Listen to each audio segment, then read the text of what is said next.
Yes. Yes. Oh my gosh. Alive and kicking. Did you ever hear that? That song, it was like the follow-up to like, don't you forget about me. Simple Minds making an appearance on the Eric Zane Show podcast. Oh man. Wrapping up just an abundant, free-spirited weekend.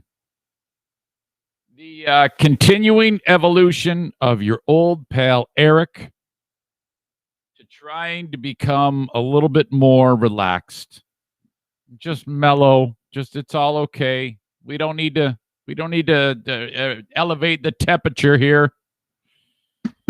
Oh, just a fantastic weekend for that. I hope it was good for you. Okay.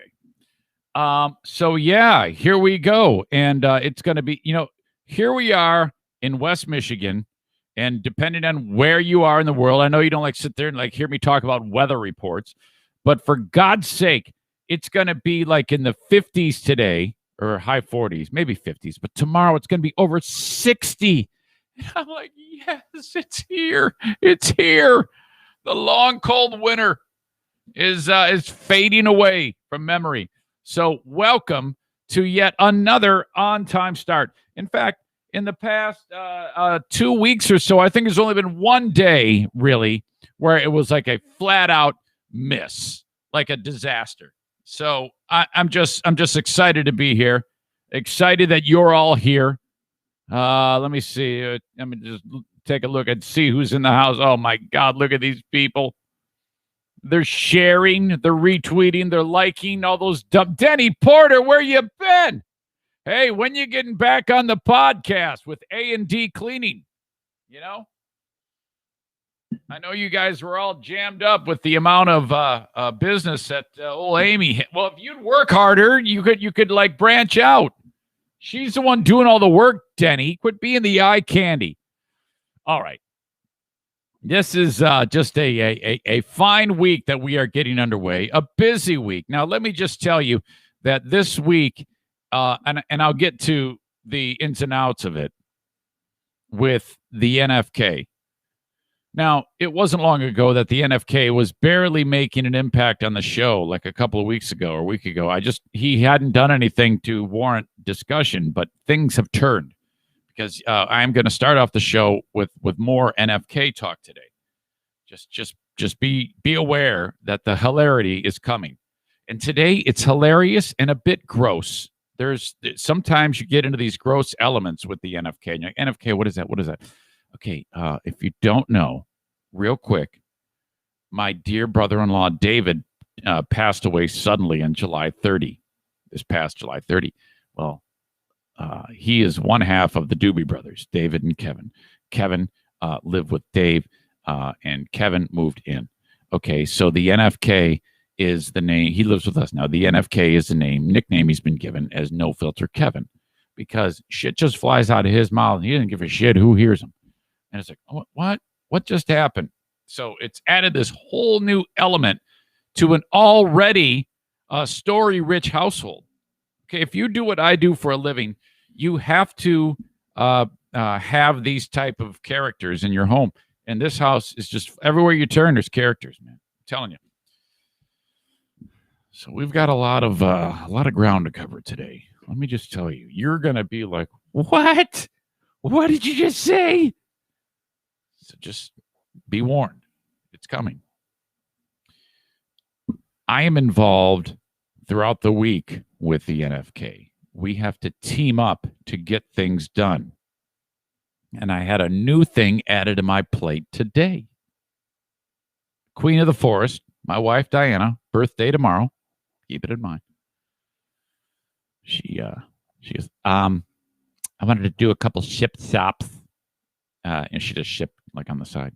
After a school, you know how we got to pay for Maddie's school. And so I'm just going to do a couple ship stops. Okay. Yeah. Okay. Yeah. That's great. Sounds good. So you got to take my brother to his eye doctor appointment. I go, okay. All right. Perfect. Good for the show. Something funny's going to happen. He's going to give the middle finger to a pair of horn-rimmed glasses at the eye doctor's. Something great is going to happen. I just know it. I'm thankful for the chore that I have. So yeah. Now, so she kind of got ticked at me though, because this is what she does.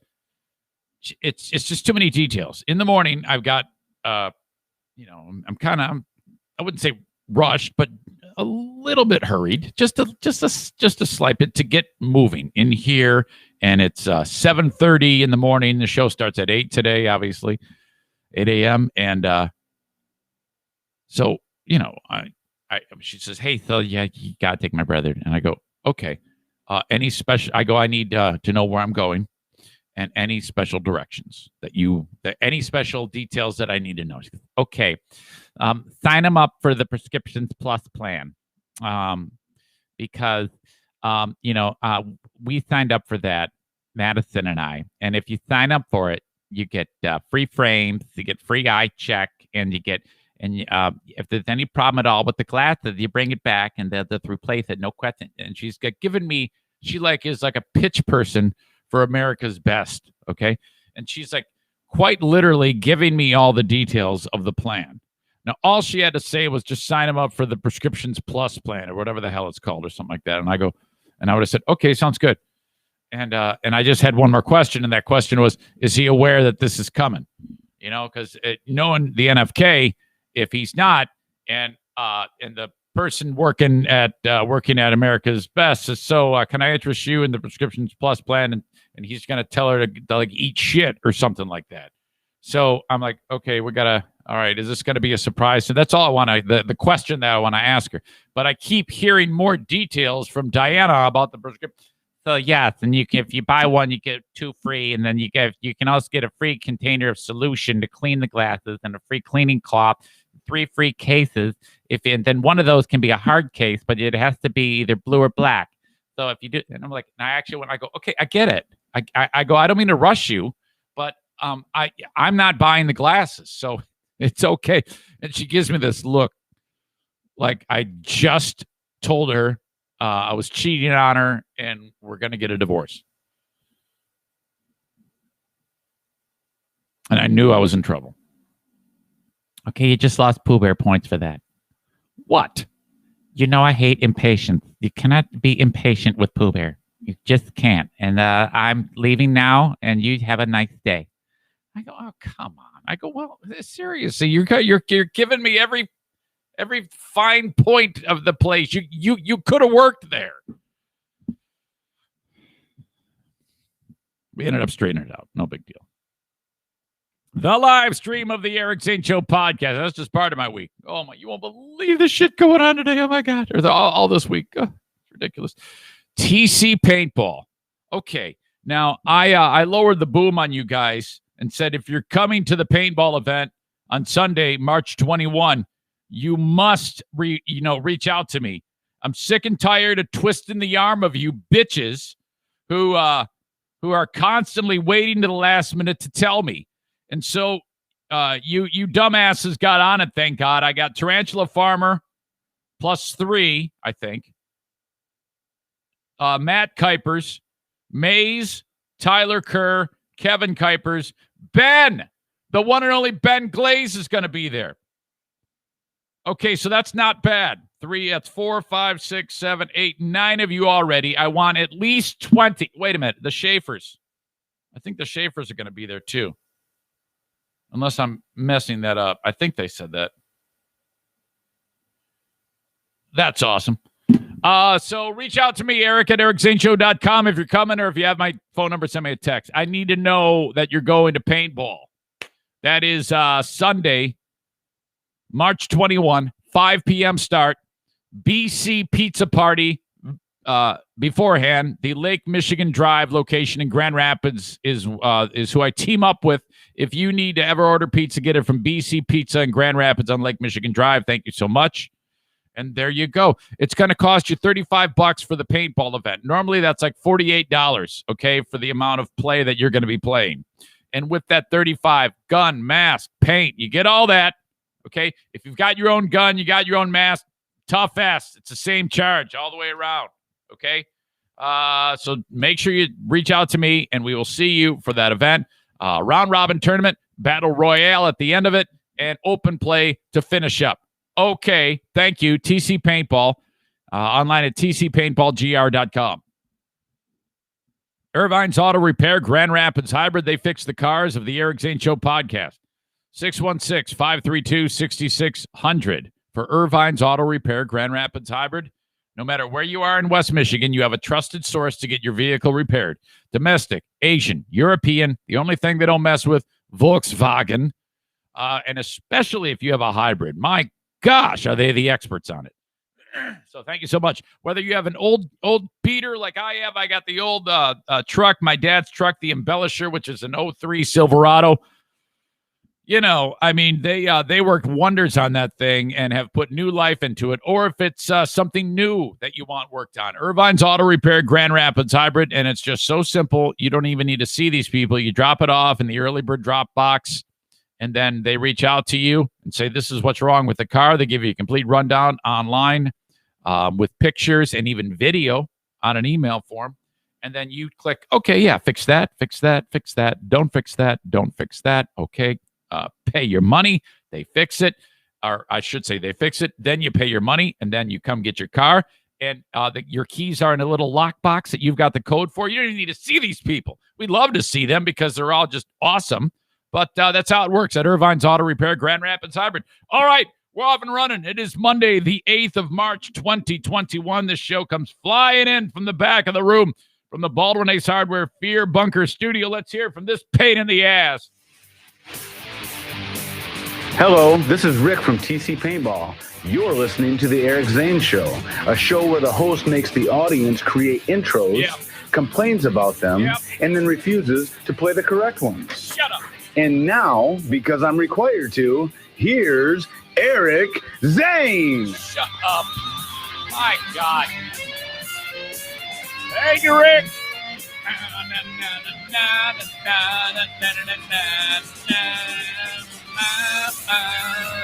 Every day podcast, TC Paintball, every day podcast, everything, yeah, the podcast. Thank you very much. Welcome in. So let's get this out of the way. I just found out about it. Thank you to Tyler for reaching out to me. There's going to be a lot of random things going through my brain today. Stu's LMNO podcast. Found wherever you download podcasts. Audio only. He just had episode 500 of the LMNO podcast. So, you know, Stu, for a while, was only publishing once a week. And I think he is, 2 times a week on his free and 2 times on his Patreon now. Maybe even more than that. I'm sorry if I'm getting that wrong. But so if you're doing it once a week, I mean, to hit 500 is a lot. I mean, think about that. So he just hit his 500th podcast. Now, Stu knows he's bare bones. He's got a little device. It's a portable thing. He just pops it in front of him and just speaks. It's kind of like a handheld thing. And then he pushes a button and it talks to his computer or some shit and it posts it. And then that's it. No editing. Fucking put that thing up there and boom, it's done. Stu got drunk on his 500th podcast. That's all he did. He just got drunk and rambled. All right. LMNO podcast. And the reason, it's all one word. And the reason why I bring it up is because Tyler said to me, if you cue into the 20-minute, 30-second mark of the LMNO podcast, he goes, hilarity ensues. Stu picks up the little recorder thing, okay?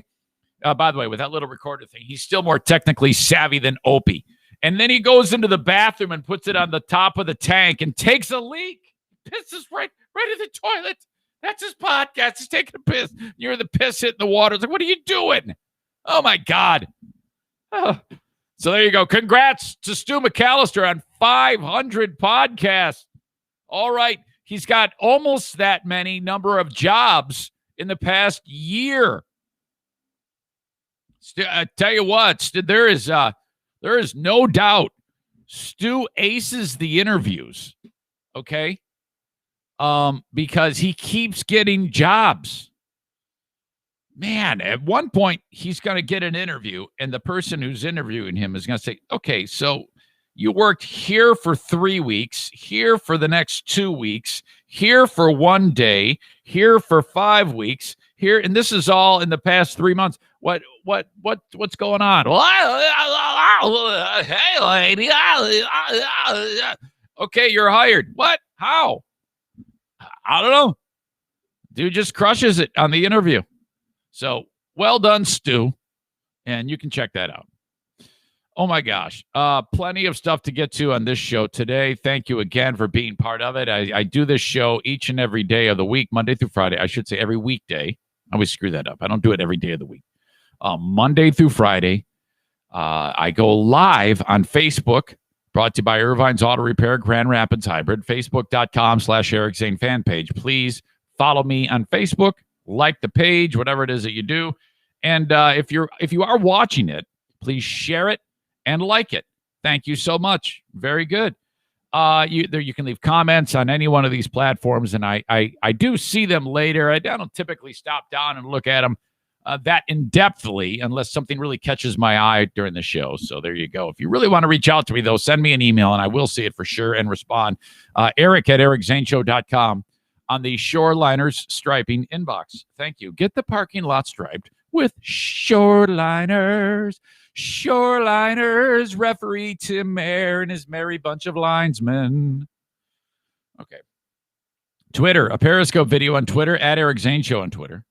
Periscope video on Twitter brought to you by Blue Frost IT. Please retweet it with a snarky quote and give me a little heart. Thank you on that.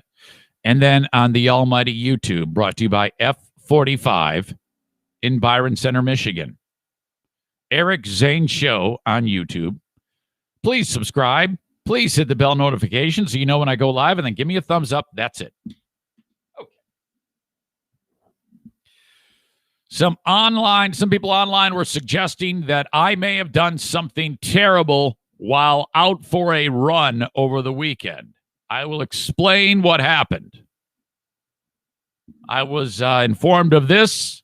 It was one of these, like on Facebook, they have like your community informed page. There is where I live, Jenison, Hudsonville, Michigan. There is a Jenison, Hudsonville informed. And a concerned citizen was a victim. Something really awful happened. And this person shared it looking for advice from the community. And one of you Zaniacs saw this, Megan, and sent it along to me. She's like, any thoughts on this? I'm going to break down the Bath and Body Works fight that happened in Scottsdale, Arizona. A typical store in the mall, smells really pungent and fragrant, different soaps and things like that all in there. You know, I mean, who knew that something this terrible could happen? Terrible, and by terrible, I mean awesome. Because I don't think even one of the combatants was under 240 pounds. And most of them, except one guy, were just these powerful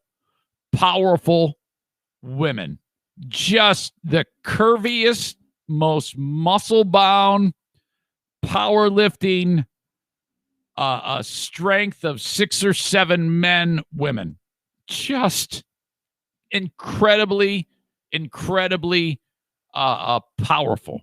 And wow, it was just an absolute get down. Cannot wait to break this one down for you. Got some random audio for you. And I don't even know how old or young it is. Doesn't matter. It's new to me. Sent along. One of them is of I think it's called a cockatoo bird. The ones that mimic their owners. The bird in this clip sounds just like the NFK, who I just gave you the background on earlier in the show. No Filter Kevin. You're going to love this. And also a clip of some shitty cover band of really old dudes. This one was sent in by Mike Ball. Thank you so much. Having to stop playing their version of Brown Sugar, the made famous by the Rolling Stones, because the singer got pissed off at the drummer and walked back to the kit to bitch at the drummer while the guy's trying to keep up. And then a confrontation ensues. Great audio, this. My God. There's even a moment where the lead singer, who looks like an old woman, grabs the hi-hat and tries to bash the drummer over the head with it. My God. Whew. I've got an email of the day, continuing discussion on minimum wage. What started out as an uneducated blurt by me that we should increase the minimum wage from $10 an hour to $15 an hour across the board, which got Rick from TC Paintball and most of you in the audience really riled up. You're like, no way, we should not raise the minimum wage. And everybody beat the shit out of me. Oh my God, it was so one-sided, and just Rick is just hitting me up hard, and I was like, all right, I give up. I wait. I'm not stubborn like Dirk. Okay. I admit defeat. I'm going to back off of that. And you're right. I mean, it's hard for me to argue with what you've presented. So this is no longer on me. I am not changing my mindset on this. Okay. I am done fighting about this. And I don't think this person on the email of the day is fighting about it. She's just really, really thorough in her email with her point about it. So you're going to have to listen to it. So you guys are just going to have to give it a chance and hear what she has to say. It's the multi-talented Allison from Harbor Humane. Okay. But out of the comfort zone again. Let's start with this. I am out of the comfort zone again. For yesterday and today, and also, for the foreseeable several weeks. As you know, as I've detailed on the show, this is kind of like an update on my young pal, who I will keep anonymous, who is the same age as my son, and used to participate in athletics with my son, who, just life got the better of him at a young age. I talked with you about this. The young man got mixed up in something he shouldn't be mixed up in, and turned to drugs and hard drugs, meth, alcohol, pot, and a lot of bad things happen. And I'm going to spare you all the gory details on this because I've talked about it before after I was given permission by this young man that if you keep it vague enough, Eric, I didn't ask. He just brought it up. And I had referenced it on the Patreon behind the paywall, but just the other day, he goes, I don't even care if you talk about this. If if this is interesting to people, it's sometimes a good topic, by all means. And I go, okay, well, whatever. I mean, people are going to be interested in you. And so, yeah, I mean, here we sit. And let me just say, this has really been a stellar turnaround because when it comes to, okay, it was January 24 to February 24. So is that 30 or 31 days? How does that work? I can't. 1, 2, 3, 4, 5, 6, 7, 8, 9, 10, 11, 12, 13, 14, 15, 16, 17, 18, 19, 20, 21, 22, 23, 24, 25. That's 31 days. 31, 32, 33, 34, 35. Today is 43 days of clean living. And this turnaround is fantastic.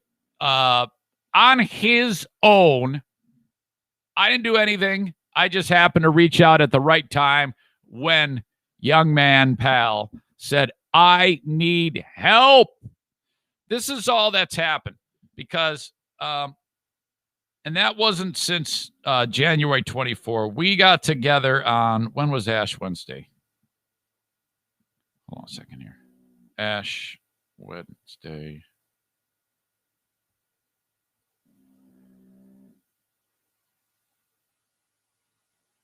When is it? Okay, yep, it's the 17th of February. So I told you about how I reached out to mom. It's just a random interaction. It always works out that way with me. Random interaction. You're getting a kidney. Random interaction. Incredible things happen. It's all about following out the ground balls. That's the only thing I'll say, that this is a biblical thing. I've always believed that.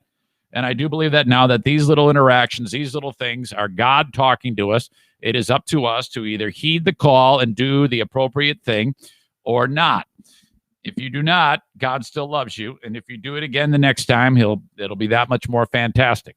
Just be aware that sometimes you will hear these calls, and if you follow through on them, you will make the world a better place. That is my message to you. And that is what I do regularly, and that is allowed me to have this discussion with you. After meeting randomly with this young guy's mother at Costco, yeah, my son's in jail and he's on meth. Oh, my God. Okay, well, I want to help. But then I waited. I didn't do anything right away. And then it kind of gnawed at me. And I go, I got to do this. A week later, get the phone number. I called him on the 15th of February. Right away, he says, I need help. I need to be checked into a detox facility. I am sick. I go, have you taken any drugs or drank anything? No. Okay. Facility says, no, we can't have him in we had 5 people in front of him. It's going to take forever. 3 hours later, they called back and said, we've got an open spot. No, wait a minute. What's up with that? Oh, normally it's going to take weeks, they said. 2 hours later, they had a bed. I picked him up, dropped him off Wednesday the 17th. That was on his own. I did nothing but offered support and someone to talk to. Again, I knew this kid when he was very, very young. While in the parking lot of Detox, I just happened to, and I wasn't expecting this, I swear to God. I didn't bring it up, but I just happened to talk. I go, boy, it's crazy. You're 25. When I was 25, June of 1996, I was just about to turn 26. That was when I was at my lowest. So crazy. You're that age. And he was born in July too. So it's all kind of just weird. It's all big ball of neat type of storytelling, I guess, for lack of a better term. I go, and here we are. And then you're 25. God. And so I told him my story about the last time I had a drink, and then that was it. It ended. And he was aware of the program. And so he right there said, will you be my sponsor? And I'm like, oh my God, this is great. I did not bring that up. I said, well, of course I'm going to be your sponsor. Yes, I will do that. Yes, of course. Without hesitation. Again, he's got nobody. All of his friends are drug addicts, shitty losers. Okay. And he was going to be that loser too, had he not turned it around. I go, all right, well, you're done with those friends. That's the first thing you got to do. You will not be in with those people anymore. Your new friends are now people like me and people who are going to be healthy with you. And you're going to meet nice people in Detox, and you're going to support each other. And now you're going to network, and you're going to meet all sorts of great people that have a common goal. And my God, look, you're going to soar. So off we go. So that was March 17 in the parking lot when that happened. So we're talking about from the phone call on the 15th, how many days? 1, 2, 3, 4, 5, 6, 7, 8, 9, 10, 11, 12, 13, 14, 15, 16, 17, 18, 19, 20, 21 days.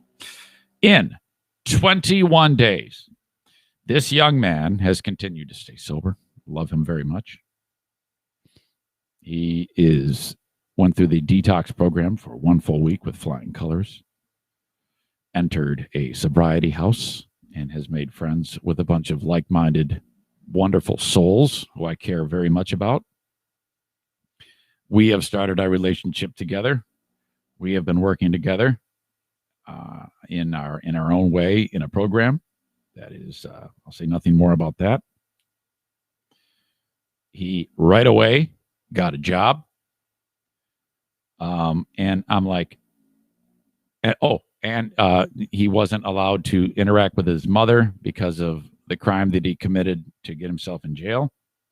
That is now gone. He can now see his mother. He was in trouble in a separate incident with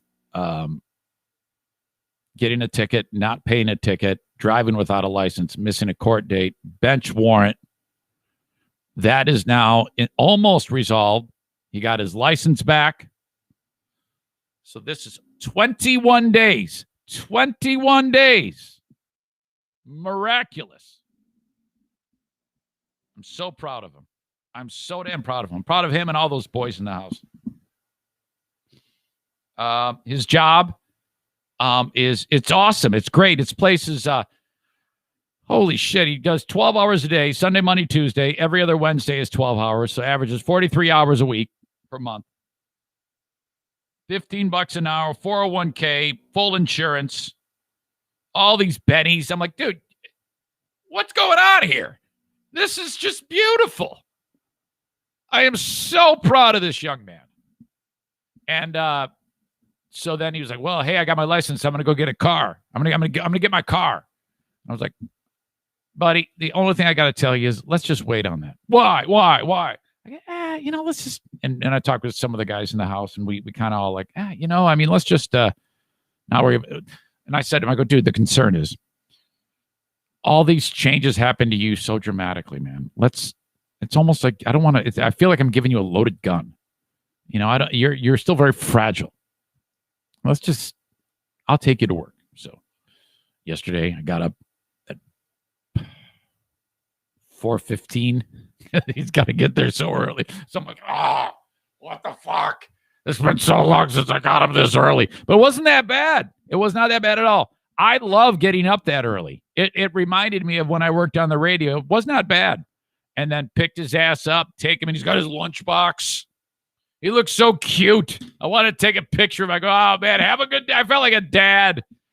Have a good day, son. Marches into work. Was great. Just fantastic. Today, same thing. Got up. We got to sleep in a little bit because we figured we were there a little early. So I got to sleep into 4:45 today. So we're gonna. What the idea is? Let's just get through the first month of work or so. All you got to worry about is I'll get you to work. You bring your food. You work. You do the job. You sleep when you're tired. You eat when you're hungry. You go to you and I go to meetings, do our thing, and then that's it, man. That's all you got to worry about. And he's crushing it. I'm so proud of him. Makes me so happy. And his mother is here's the thing. It's been a long time since I've sponsored anybody, but when you there's a learning curve for the person who's like this young man is getting a momentum of, getting some good habits happening and good things are happening to him.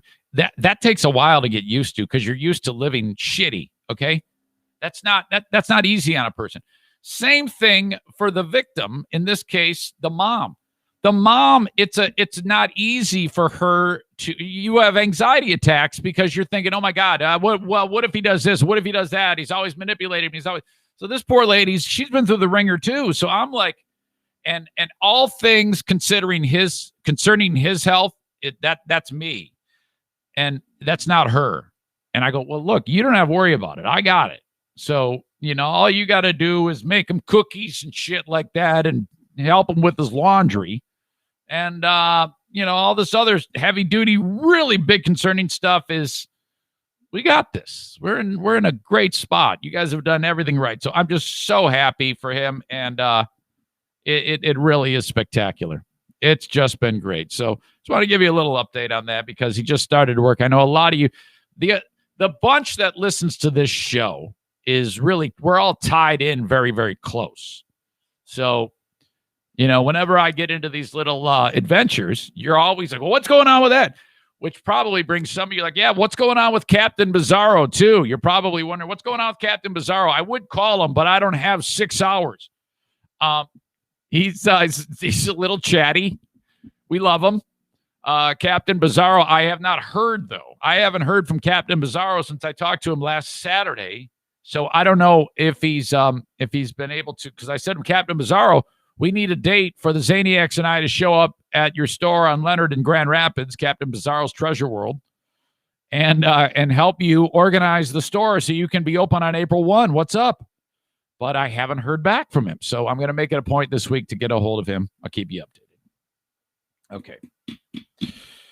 I could do a intro that says, "This day in NFK."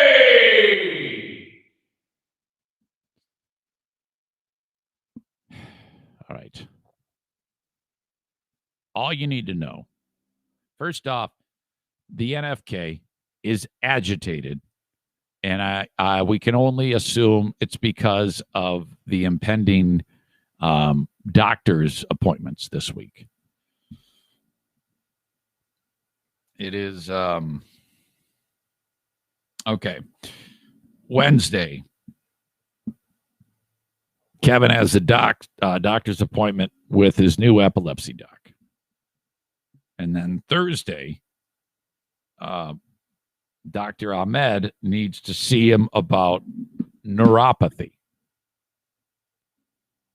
Now, that to me they're both important, but the neuropathy, that means that there could be hope that the reinforcing beams on the supporting the floor of my home will no longer be stressed from the foot pounding that takes place when he walks.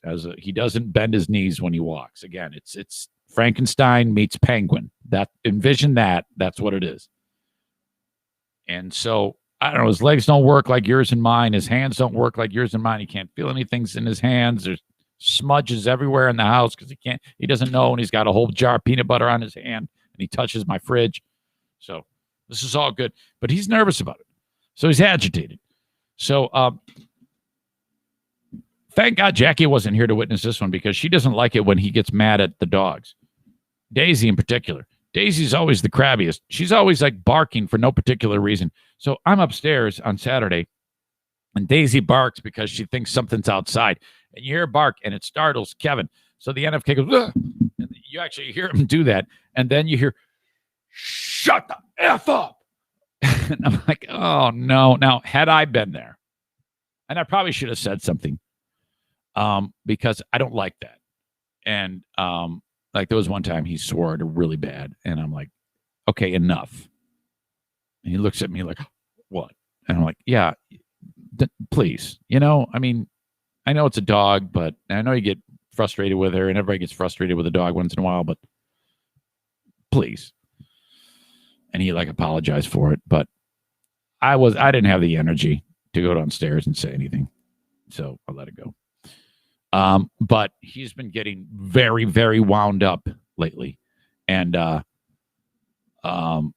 very animated. I've talked to you about the inappropriate gestures with his arms and his hands when he's describing anything. When the collection agency called about AT&T Uverse, and we ended up figuring that out, Diana says, so she tries to explain it to him. She goes, AT&T Uverse, did you have that for like your TV or something? And he goes, I had AT&T for my phone. And then so she tries to clarify about the AT&T Uverse.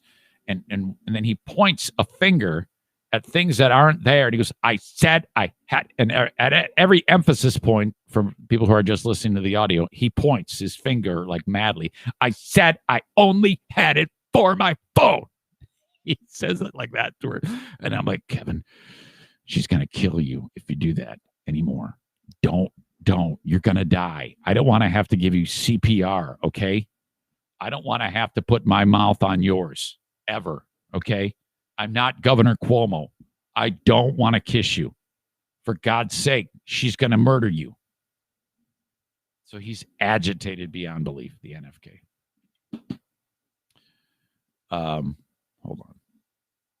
All right. I want to make sure you're all still there. Sometimes I freak out that I lose my feed. So,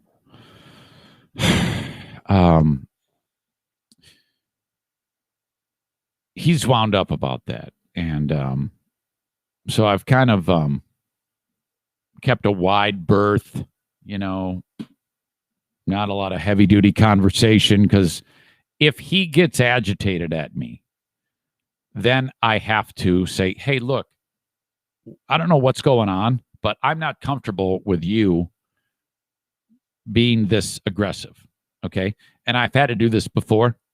And he then gets, you have to, it's like when the batter crowds the plate a little bit too much. He's taking a little bit too much of the plate, and you got to knock him off the plate a little. So you put one up by his eyes or maybe in his back, 97 miles an hour. And he's going to back off the plate. So right now he's on top of the plate. And I'm one more incident from having to throw one high and tight. Okay. So Saturday, I'm returning from, I was at my, I think Daisy might have just farted. I don't know if you heard that on the live stream. Did you? Rarely does a dog's fart make noise, but I just heard. My God. I'll have to go back and check that. 42-minute mark. I'm driving around. I get a phone call. Hey, I'm with my cousin Paul and my second cousin Andrew. And I go, wait a minute, what? Yeah, they're in from Florida. And I go, really? Paul owns a construction company. And he was hired, side note, this is a tangent. He was hired to build there's an addition being built at a industrial marijuana growing facility in downtown Grand Rapids. So Paul, who's he's about 60, and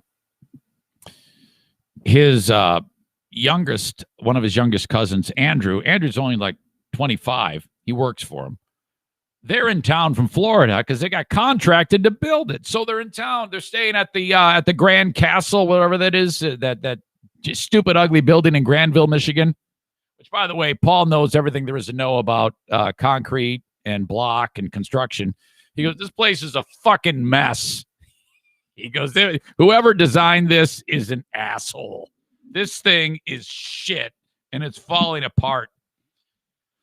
So this dude, Paul, is in town, and Diana and the NFK, who they all used to play together when they were very little kids, are going to go out to eat at Logan's Roadhouse. So I'm driving around, and they go, hey, yeah, I go, all right, well, I'm going to come over there and see his ass. I've heard great things about him, but I've never met this guy face to face.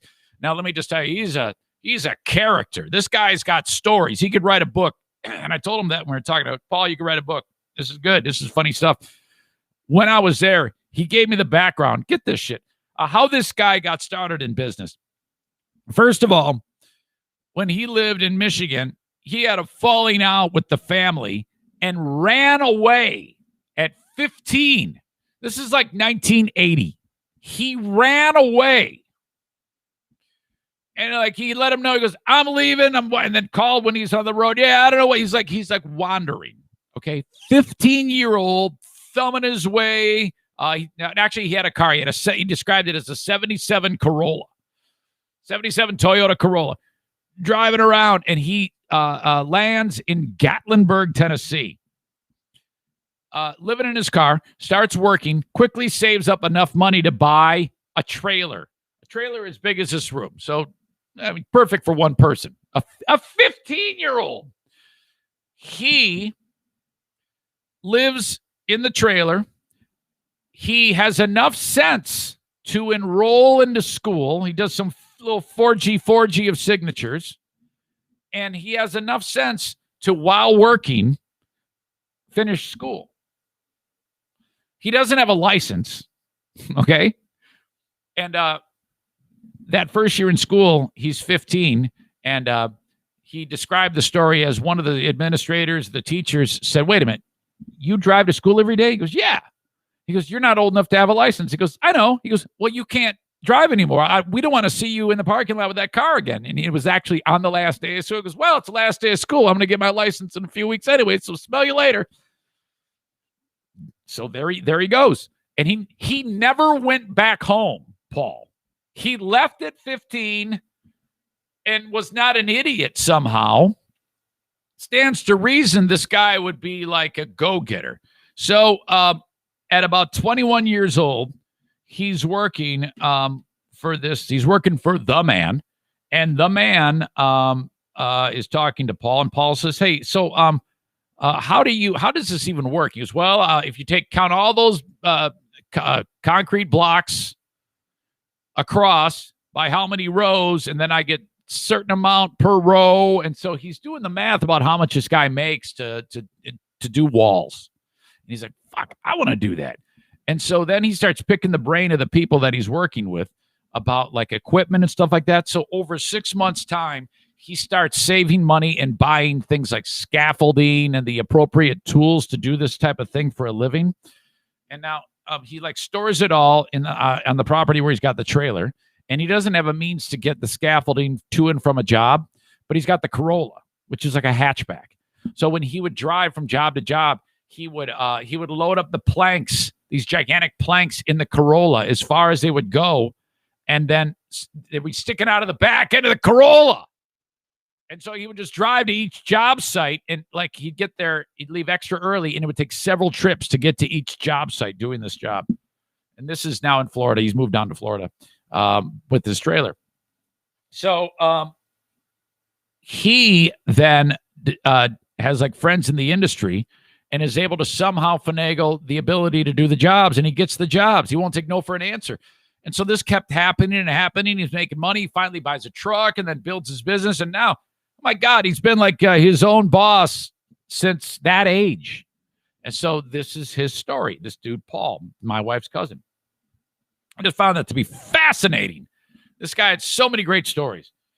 So we're sitting there. I come in. Hey, Paul, I've heard so much about you. You know, this is great. I sit down with him, real character. And then my wife's young cousin, Andrew, was there. Good to see you, buddy. I've known him since I remember when he was born. Same age as Jim. So we're sitting there. It's me, Paul, Andrew, Diana, and the NFK. Now, I found out after the fact that Diana warned Paul about sometimes the conversation can get a little nutty with the NFK. Now, what you don't want happening is you don't want agitation.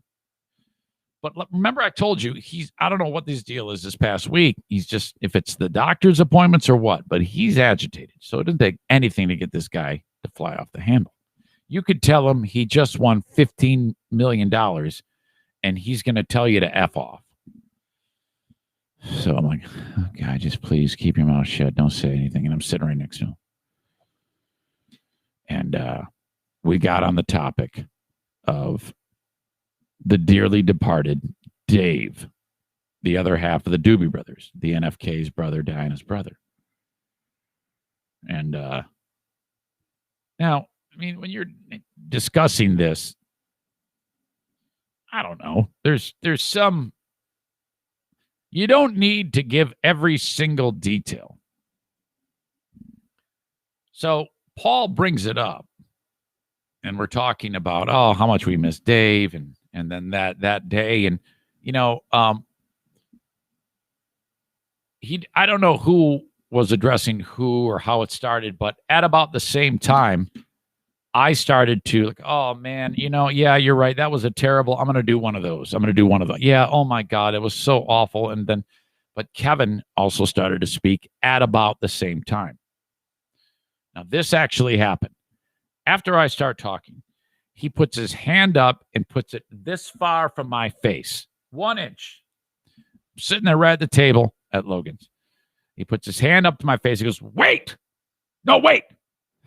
which means shut up. I'm going to talk, I guess. So I'm like, what the fuck?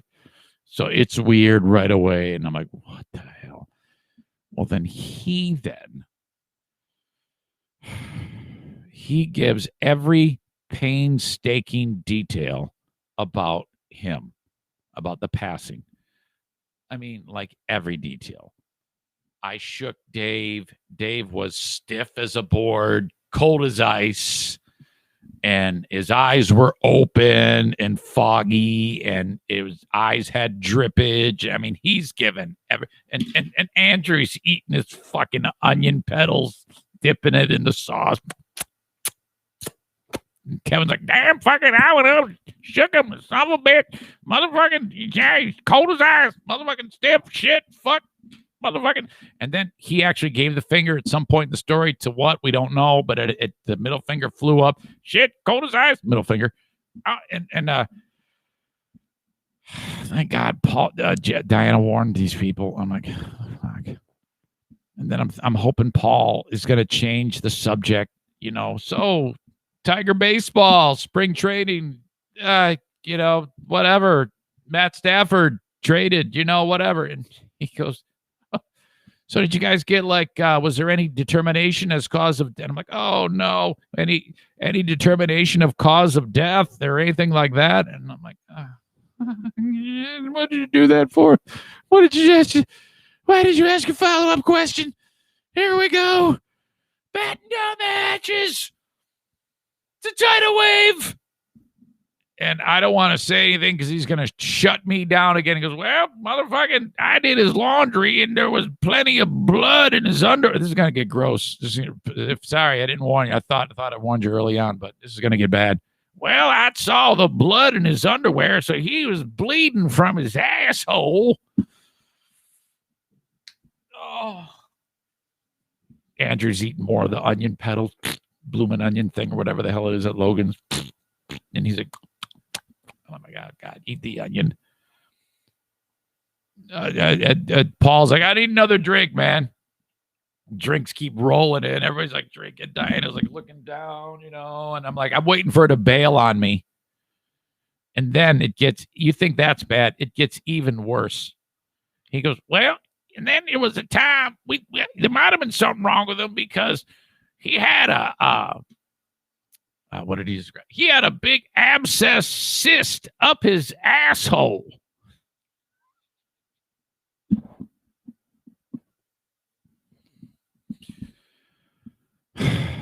And you remember I told you he talks with his hands. Now this is where it gets really gross. You thought the last part was gross. This is where it gets really gross. He goes, yeah, months before he had an abscess cyst up his asshole and the doc. And then he puts the middle finger up. And I'm like, is he going to give the middle finger to the doc? No. He used the middle finger and did a up motion to indicate up butt. And the doc went up his ass with his finger and popped it. Oh, fuck. Eat the onion. Andrew's eating the onion. He's fucking eating the onion. Oh, no. Dipping. Give me another drink. I was ready to start drinking right there. And I'm like, Kevin, the fuck, man? And he goes, and then, I swear to God, he goes, and then, so it drained all over the place. And so it just kept draining. It was always draining out of his asshole. So that might have had something to do with it. Maybe he was bleeding internally. Shit, fuck. I don't know. Fucking son of a bitch. So I'm like, that's great. That's fantastic. So, wasn't long after that. I wasn't eating. I was just, I was in the area, popped in. Some good things, some really bad things happened. I said, well, guys, I got to go. It wasn't long after that. Talk to you later. So Paul's still in town with Andrew. I got the hell out of there, went and buy Diana a birthday gift. Couldn't wait to get home. I go, so what the fuck happened there? She goes, I know. I go, thank God. Did you warn these people? Yeah, I warned them. I go, thank God. Oh, man. Oh. So it's going to be a hell of a week. Stay tuned. All right. That is the open of the Eric Zane Show podcast. Now, today is a big, big day on Patreon because, as promised, I have for you hammered on the Zaniac Zoom Part 2. Fuck off, I'm hammered. Y'all want to make fun of me when I get fucked up in the Zaniac Zoom. It's done. I have gone over the 20 minutes or so of audio. Now, you need to know that on Zoom a few weeks ago, the Zaniacs got together, several of them on Zoom, where they just hang out in different parts of the country, in the state, wherever, and drink and have a good time. Kevin Kuipers is the one who falls victim to the peer pressure. This one is a lot like the first one. They kept convincing him to bong beers, and they did this for 5.5 hours or close to 6 hours of having fun. And they got this guy so shit-faced drunk. And I have all of the whole thing broke. I'm going to break down the whole thing with audio for you. And that is a Patreon joint that will happen today. And I have, oh my God, I have so much material for you. If you thought the first one was thorough, this one is even more in depth. Okay? It brought us so much the first time. And I gave you the preview of it, of Patriot Nick in Portland, Maine, giving him that peer pressure. I'll get your fucking skirt off and chug that fucking beer, dude. Yeah. Let's get this fucking show on the road, bud. Come on, guy. It makes me so happy to hear his voice. Holy shit. By the way, I had a talk with Mike Pellerito, who helps with a lot of the behind-the-scenes stuff on this show, with audio and just concepts. And we had a concept that we're ripping off of the Stern Show. Years ago, he described to me, and I don't know this because I didn't listen to Stern, and I don't listen to Stern. I just wasn't in my wheelhouse. Jackie the Joke Man Martling, had a very distinct laugh. And his laugh was so distinct that it became a similar to this. Okay, that type of distinct. And they would use the laugh at inappropriate times. Like if there was a news story of something terrible happening, you'd hear. I go, I love that. So he goes, yeah, you did that story about when the cemetery, the wall of the cemetery that was on a cliff collapsed and all the coffins fell into the ocean. And I said, well, that's not inappropriate enough because there's a comical element to that. We need to use that first because he was afraid that he didn't want me to use it in too inappropriate of a time. And I go, no. That's the funniness of it. The funniness of it. We have to use it at an inappropriate time. So, yeah, I mean, just trying to establish it would be hilarious and inappropriate, and I would cringe every time we did it if we had a news story where something really terrible happened, like 100% serious. Imagine the worst possible thing that could happen. Orphanage gets blown up, and I should be on this. I did it wrong already. What the fuck is wrong with me? And then you hear Nick after that type of terrible story. I'm just getting out in front of it. I'm getting in front of the outrage is what I'm doing. All right. So today on Patreon, I will have Hammered on the Zaniac Zoom Part 2 for you. If you want to check it out, you must be on my Patreon. $5 or $10 a month, $5 all the audio. That's awesome. All the past audio and any future audio. $10 a month, all audio, all video, all live streams. Okay?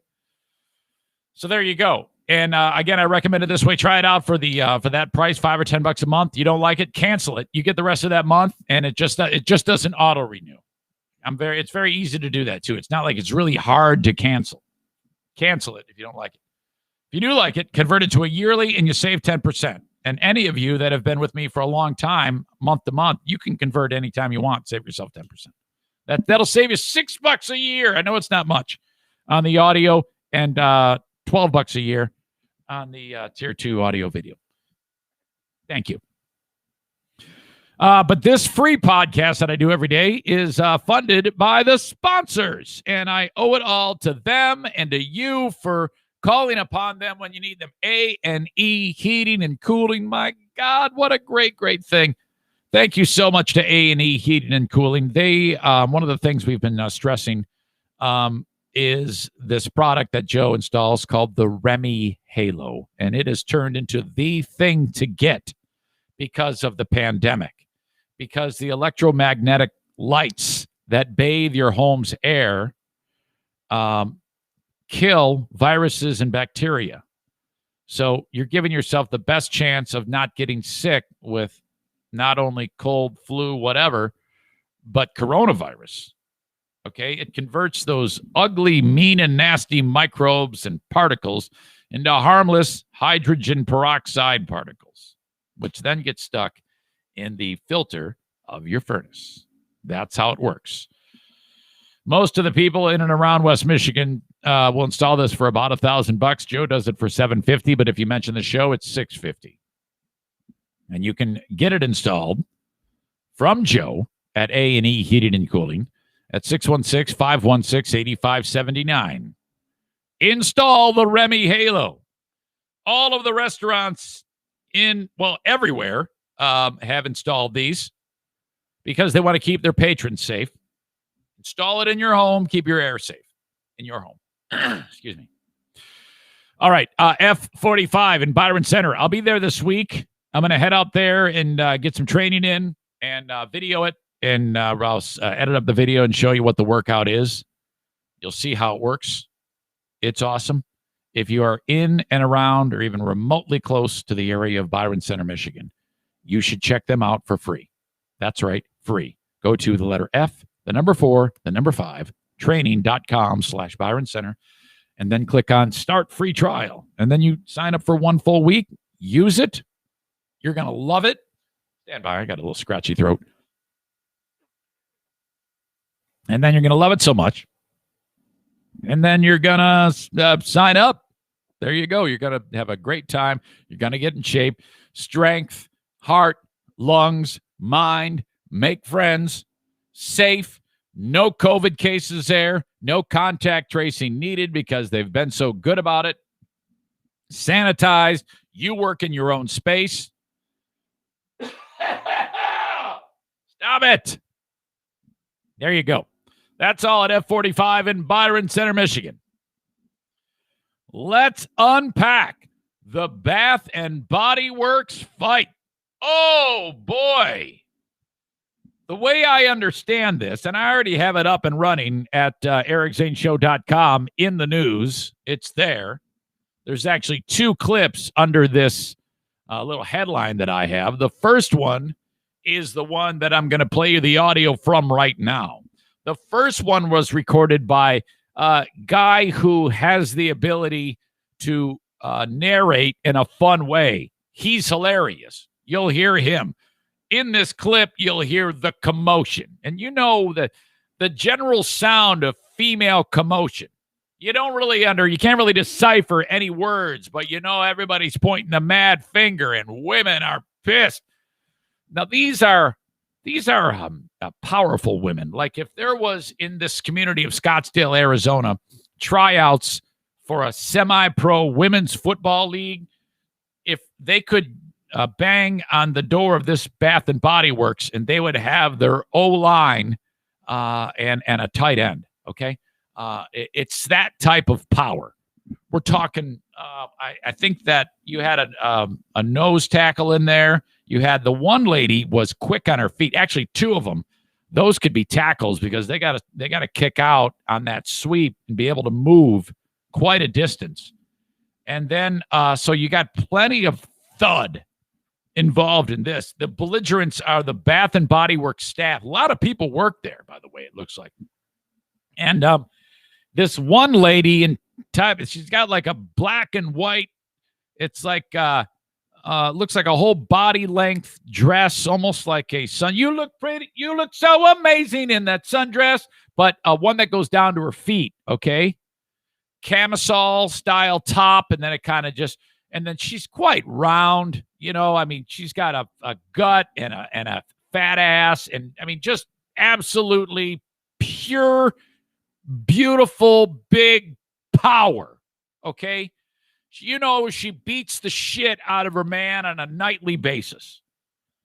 So that lady in that dress, she looks to be super aggressive. And I think this all started from what I'm reading is there was a, I'm in line. No, I'm in line. No, I'm in line. Well, what? Fuck you. And the big mouth fat ass lady I was just telling you about in the dress, she's not wearing a mask. So, you know, usually trouble's going to result from that. If a person is as bold as they would have to be to not wear a mask, they're usually ready to fight. You don't fuck with people who don't wear masks in public places these days. You can, first of all, they just look like they're going to kick your ass. So I get the hell out of the way of people who don't wear masks. If they're bold enough to go into Meijer and not wear a mask, first of all, I look at them right away and I go, you look like an asshole.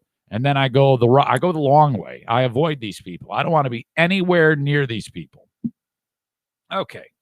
So she doesn't have the mask on. But I think that kind of creeps into it a little. And then, so she's yelling at this skinny black chick. And then, so from what I hear, I didn't hear it in the clip. The N-word was used, but the eyewitnesses said we're talking racial slurs. And then, so along with the chick in the dress is another chick who has like it looks like a 70s or 80s tube top. Remember those? It would just cover their titties, and a pair of very short shorts. Now, the woman who's wearing those, she has no business wearing those. Again, she looks like she could be a guard on the offensive line. This big fat ass chick. So she and the chick in the dress are on the same team.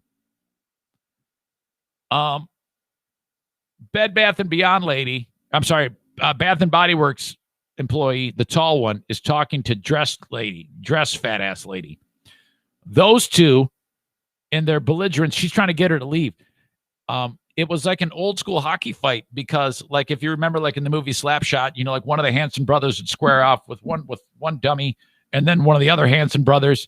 So there was two going on at once. So chick in the dress, she gets into all of a sudden something happens and somebody touches somebody the wrong way, and then punches start landing, hair starts getting pulled, and just bodies are flying. Bath and Body Works lady number 2 shows up and wrestles lady in the dress customer down. So you got 2 Bath and Body Works people, and they're doing the ground and pound on her. Oh my God. Tube top bitch comes in and she gets in. Actually, there was 3 Bath and Body Works people on this chick. 3 women on dress customer. Lady with the dress. So tube top, she shows up, and then she pairs up with another Bath and Body Works. So there's 2 fights going on at once, man. Oh my God. And then the one guy that works there, he shows up. He starts trying to pull bodies off, but there's he probably has a busted back now because these are all huge women. Okay. Again, minimum 250 per leg. Oh my God. Start pulling bodies off as best he can. He's like, get out, get out. And then he puts his hand on the one chick. She's like, oh, you can't touch me. You can't touch me. And he's like, get the hell out of the store. Okay. While this is all going on, there's the guy who's shooting the video. He's narrating hilariously. Okay. So I've painted this all for you. And I don't know if anybody was arrested. I have no idea. You must see this video. It was awesome. Okay. So this is it. This is the audio with dude narrating it. Again, it's just going to start with female voices yelling. That type of escalated intensity where you know hands are about to fly.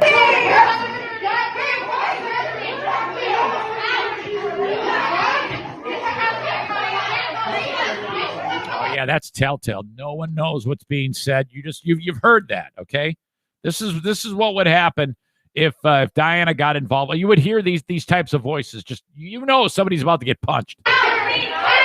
Get her!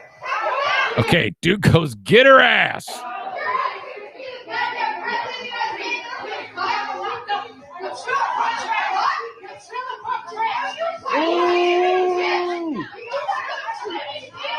Hold on, I got to put one of my signs up. My signs just fell.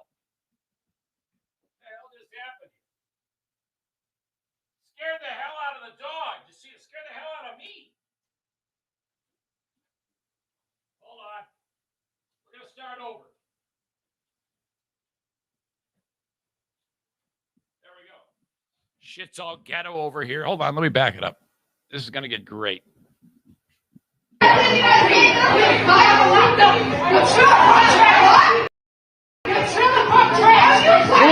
He goes, ooh, because someone called her trailer. Black chick calls fat ass white chick trailer park trash.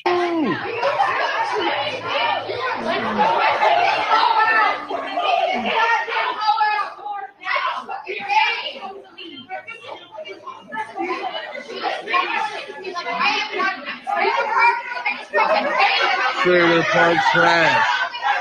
She's oh. Okay, he goes, oh, somebody throw something. Tube top bitch, throw something. I don't know if it was a candle, a bar of soap. I don't know, man. Oh.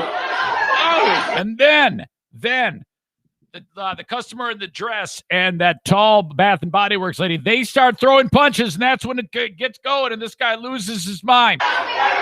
She's oh.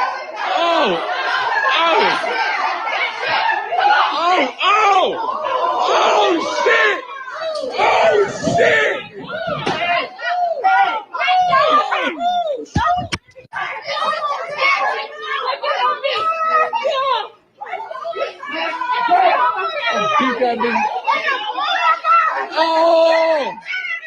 Oh, ain't that the Body Works? Get her ass! Get her ass. Hey, you beat her ass. You got her. Okay. He's talking to the Bath and Body Works lady who punched the chick in the dress, they look to be the problem. And he goes, you got her. You beat her ass. Beat her ass. You got her. Hey, get that bitch out of here. She hit my phone. You look gonna throw a cup of coffee at you. You old dirty ass bitch. Okay, dude who's holding the phone and narrating. He doesn't like the chick in the tube top because she bumped into him during all that. So he says, you hit my phone. You're lucky I don't throw this cup of coffee at you, you old dirty ass bitch. Hey, get that bitch out of here. She hit my phone. You look gonna throw a cup of coffee at you. You old dirty ass bitch. Yeah. This is at the Bath and Body Works. Oh, you old dirty ass bitch. Oh my God. Oh, that was spectacular. It, man, did that escalate quickly. When at one point, 2 fights going on at once. I have it linked up in the news of EricZaneShow.com. 2 separate videos were recorded.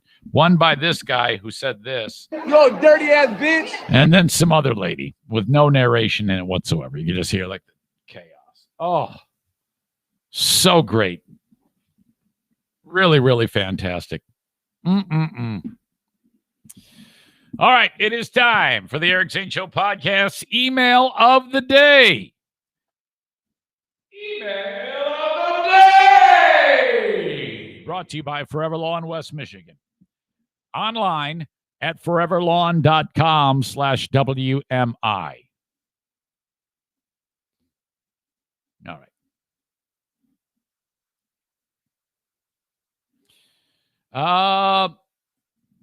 Allison writes this. Hey, Eric, I need to start listening to the podcast on the same day you record it because I have lots to say recently. Yeah, her and I have been going back and forth about various topics. She's always very thoughtful. I'll tell you this. Allison writes long emails. And I normally don't like long emails because of the ADHD, but she writes so well that I'm like, for some reason, you write so well that I can follow your emails. Normally, I'm like, the words just look like a blur to me. Rick challenged you to find a small business owner who agreed with raising the minimum wage. Well, your challenge has been completed. Because while a nonprofit is fundamentally different from a small business in a few ways, mostly income tax-wise, we still function very similarly, especially where payroll is concerned. But then, bonus, unlike small business owners, we cannot recoup our value by just raising prices because most of the income is donation-based. Even if I double the price of adopting a dog, it's not going to make an equitable difference if donations don't double along with it.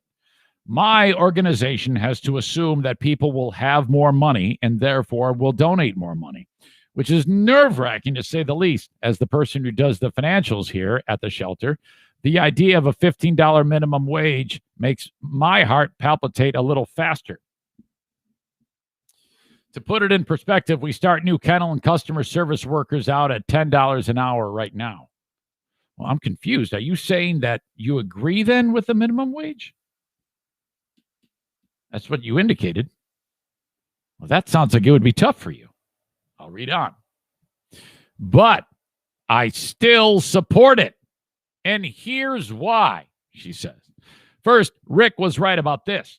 If it happens, it will happen over a number of years. I think I actually said that. Rick didn't say that. I said, isn't it going to? And then Rick was like, pain, price, yeah, mad. It will happen over a number of years. That lessens the immediate effect and gives everyone time to prepare. I tried to explain that to him, but it went in one ear and out the other. Perfect. We can all handle that, she says. I'm sure Rick will not agree with that. Second, I think, and I've actually written my senators about this before, that if it comes to pass, there needs to be some stimulus or a tax break provided for small business and nonprofits. Because it's true. It will be harder on TC Paintball than it is on Costco or McDonald's. So I encourage anyone nervous about it to contact the representative, because I feel that a stipulation like that would ease the stress on businesses while still providing a living wage for all Americans. And we've seen in the last year through programs like PPP how helpful stimuluses can be to small businesses in times of hardship or transition. We've already proved that that is doable. Well, yeah, it is, as long as people like the LA Lakers don't try to frickin' raid the cookie jar. If we'd been good little boys and girls and increased the minimum wage a bit every year, we wouldn't be in this mess to begin with. But alas, we sat on it, and now it's going to be a bit of a gut punch to right the ship. Do I necessarily think $15 will happen even on a 4 or 5 year rollout? Well, we have a couple of very moderate Democrats in the Senate and a 50-50 split. So honestly, we're probably arguing about something that will not come to fruition, at least in the next 2 years. But it sure makes for a lively podcast. Signed, Allison. You know, I don't know. If I were comparing the points made by Allison in the thoughtful way she did, separate from the rage in a cage, freak out, stomp up and down, yell and scream like a little sawed-off chihuahua, like Rick did. You know, if I didn't want to get this fight all started again, I would say, yeah, Allison, you're right. But I'm not getting involved. I'm just giving you guys the information that what someone from the other side says, and I'm going to let you guys do the heavy lifting. All right? That's all I'm saying. I'm not saying I support anything. I'm just saying that's what she says. I'll let you pick it apart.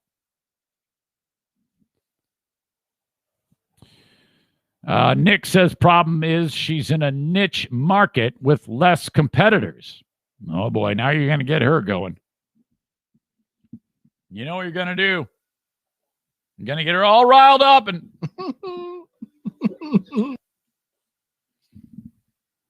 Pain in the ass Dirk says, so you support more money out of your small business budget as long as you are given a government handout. Gee, who pays for those, Allison? Uh-oh. Rick, follows up with, yeah, we can't just keep doing stimuluses.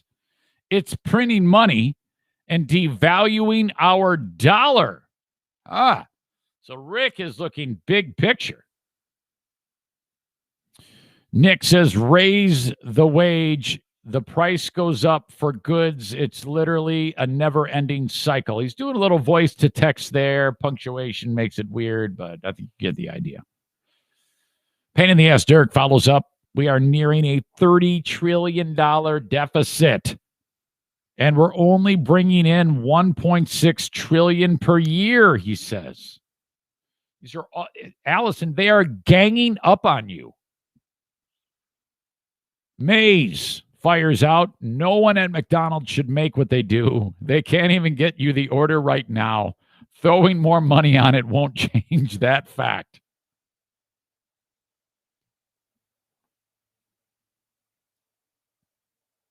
All right. There's more, but I think I've stoked the fire enough. Rick says, so in short, the answer is just get some more money from the government. And then Mitchell says, hey, I am spending my stimulus at TC Paintball. Rick, well, that is very kind. At the end of the day, it makes this podcast more enjoyable. Just fantastic. Thank you to all involved. All right. Okay. Find me on Cameo, cameo.com/Eric Zane. I did one for Kenny for his birthday. Oh, my gosh. 44 years old, the Cameo birthday from the Zaniacs.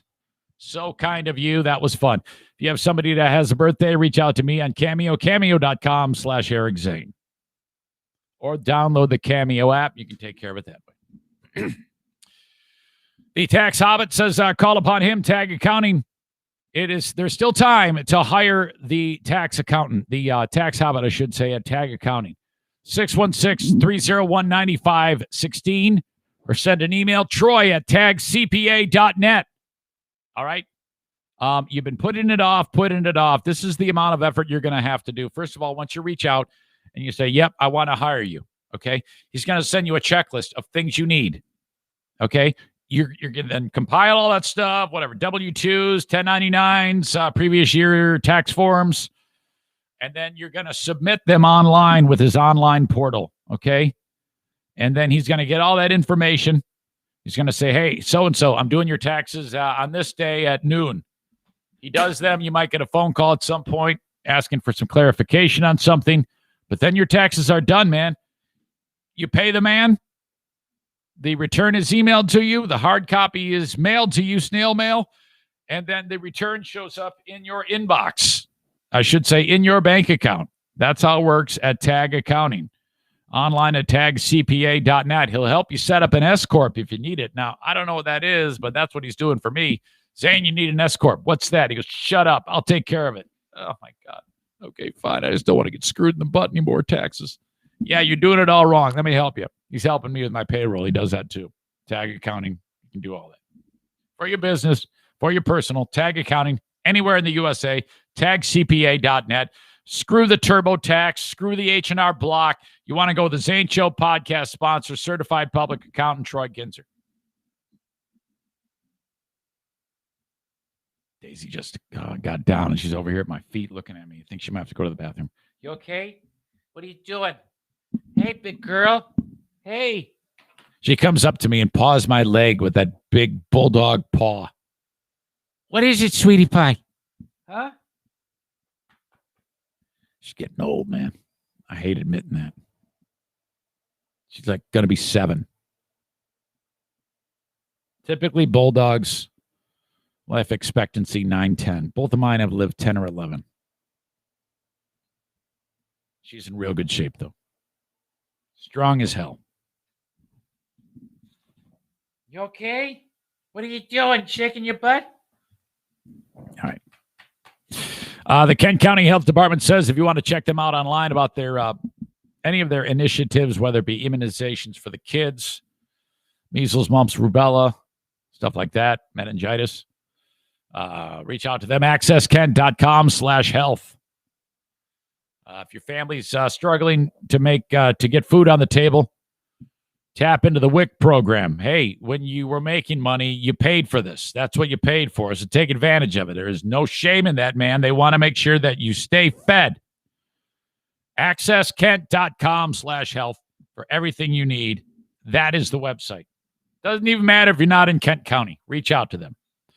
Anything COVID related is all there as well. Okay, couple of clips that got sent in to me. Random audio. 2 clips. Clip number 1. It is a Facebook video, and it looks like some guy who's trying to get his pet cockatoo. Do you say cockatoo or cockatiel? I don't know.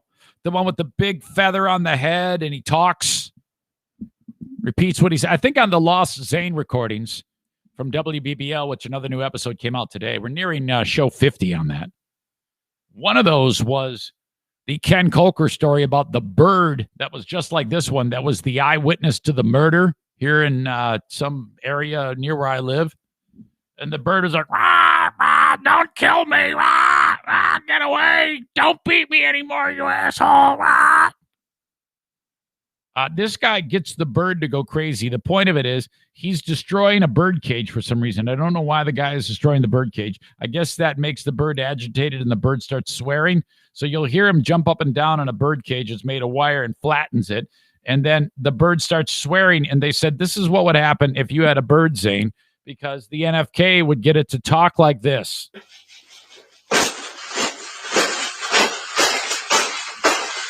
Now, after this noise is when you're going to hear the bird start swearing. This is Diana's brother.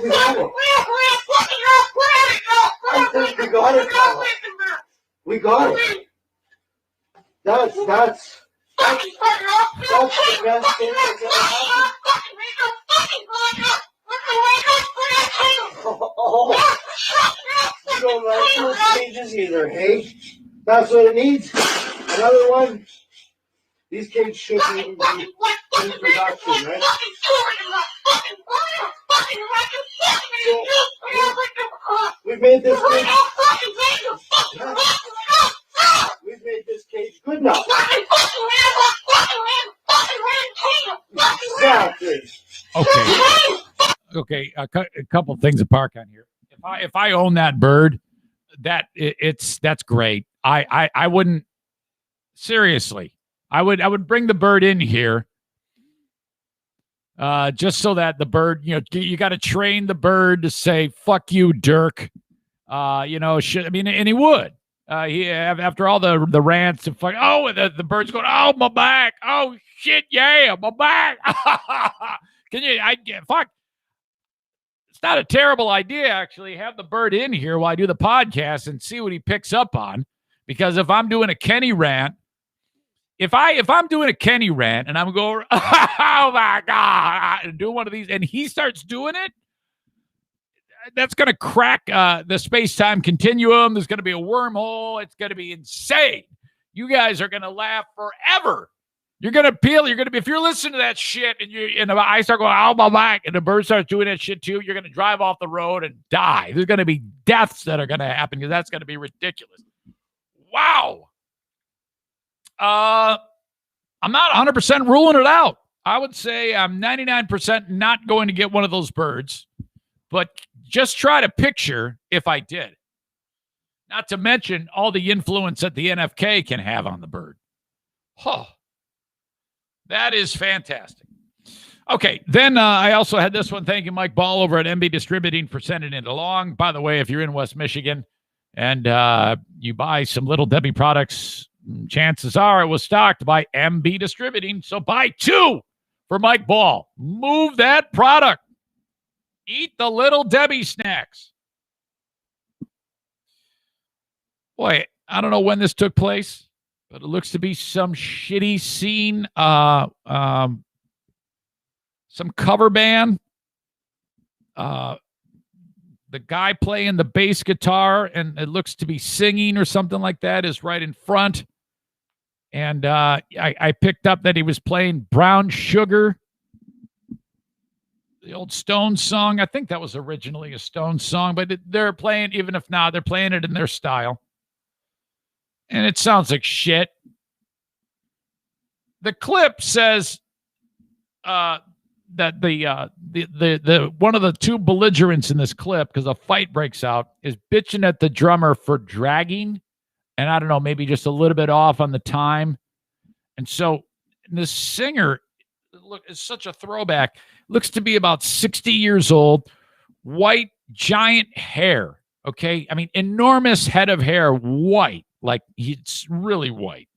Okay. Kind of like Jimmy in Portland, Maine, that type of white hair. Okay. It's only a handful of you get that reference because you see Jimmy on Bet on Ben. Like a sleeveless muscle shirt, but no muscles. And dark colored shirt and red leather pants. This guy looks like shit. Gold medallions. I mean, like a total throwback to the 1980s. He's so physically not intimidating. He looks like an old lady and little as shit, like real little, like littler than me. Okay, like Jimmy Pardo little. Okay.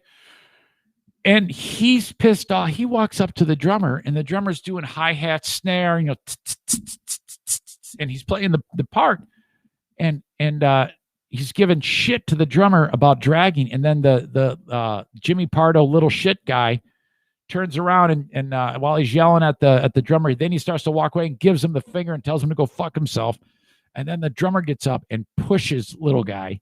And little guy goes flying. I mean, this guy can't weigh any more than like 30 or 40 pounds because he disappears out of the shot. He goes flying.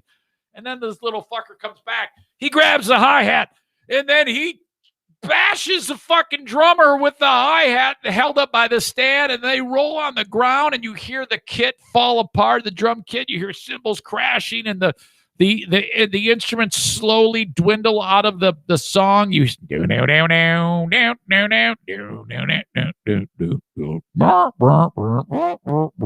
listen to this. Oh my God.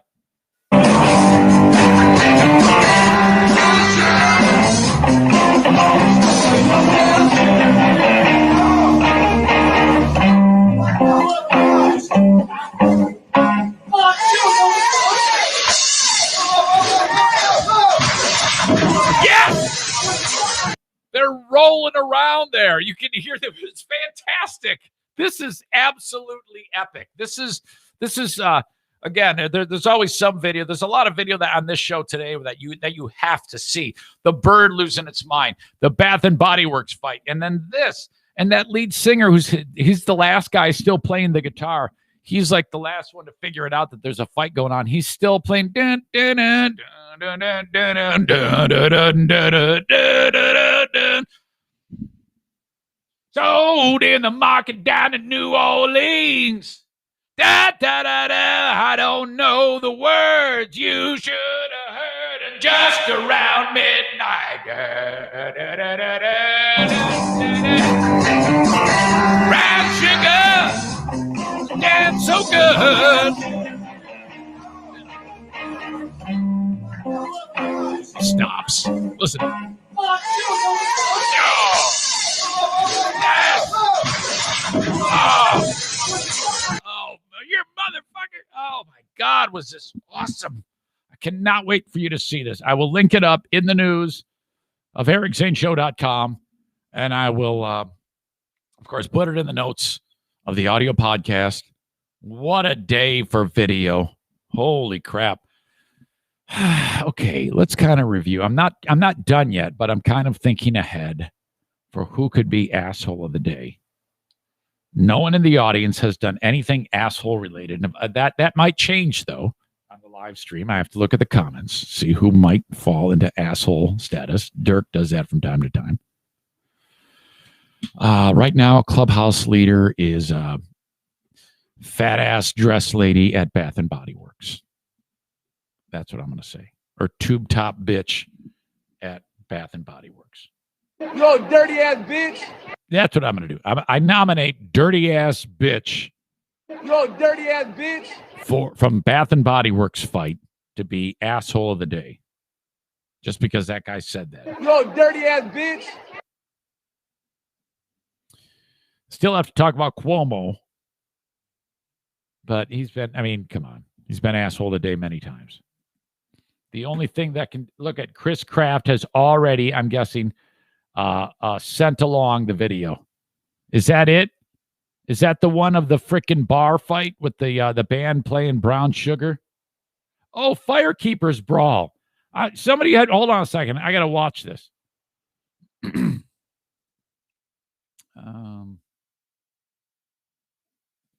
I don't know if I can click on it. Yeah, I heard that there was discussion about the Firekeepers. Chris, can you send me that in an email, please? I can't copy that link this way. I can only post it onto the bottom of the live stream feed here. So if I could, and I wanted to see this yesterday, but I couldn't. Okay, there it is. There it is. Oh boy. Okay, let me check this out. I'm doing this on the fly.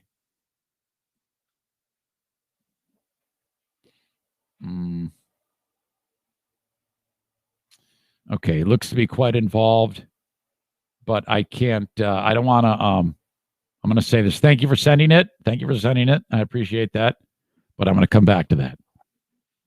Oh my God, what a great day for idiocy. All right.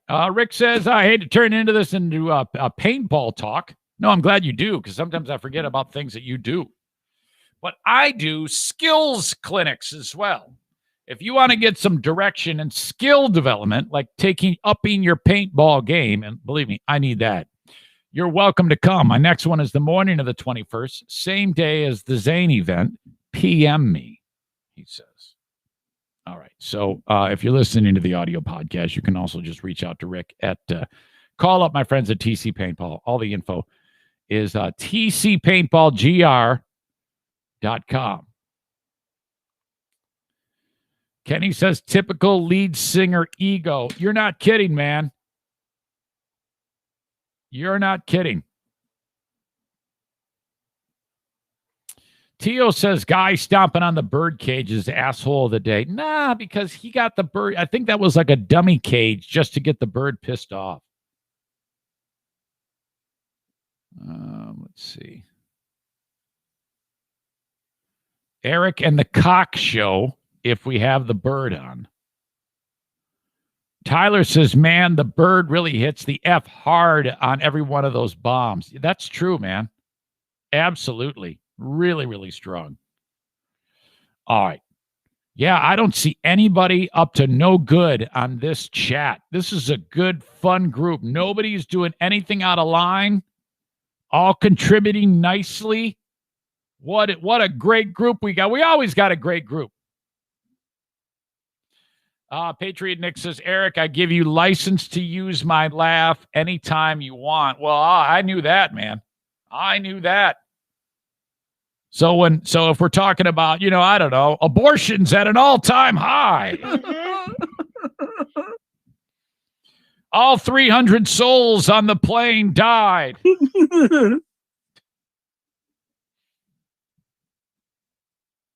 "14 puppies were dragged."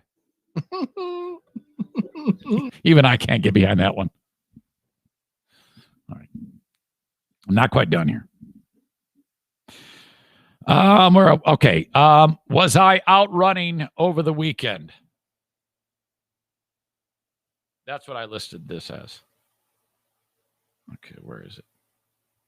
The multi-talented Megan from Irvine's Auto Repair Grand Rapids Hybrid says she took a screenshot of the Georgetown Hudsonville Jenison More Informed, Better Than Informed page. See, around here, you got the Informed page, which is all the straight lace people. Okay. But if you get out of line and talk shit on that page, you get banned. So the folks around here did like the knockoff page where you talk shit about everybody. Okay. So it's actually quite entertaining. The Georgetown Hudsonville Jenison More Informed, Better Than Informed page on Facebook. This lady writes, we recently moved into our neighborhood and we had a slightly disturbing event take place in my very public side yard this afternoon. As my family were sitting in our driveway, a runner ran into our front side and defecates in our yard. My husband approached. The runners didn't seem to be bothered by this, which makes me wonder if this is a common occurrence in my yard. My kids play where this person decided to relieve himself. Not really looking for opinions on if this is okay or not, but wondering what actions we take to stop this from happening.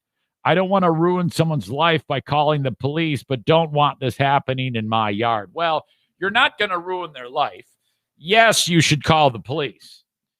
In this day and age, it is not okay for someone to go onto your property in the middle of the day with no conspicuous, nothing covering or anything, just pull out their bare ass and crank one out and just leave.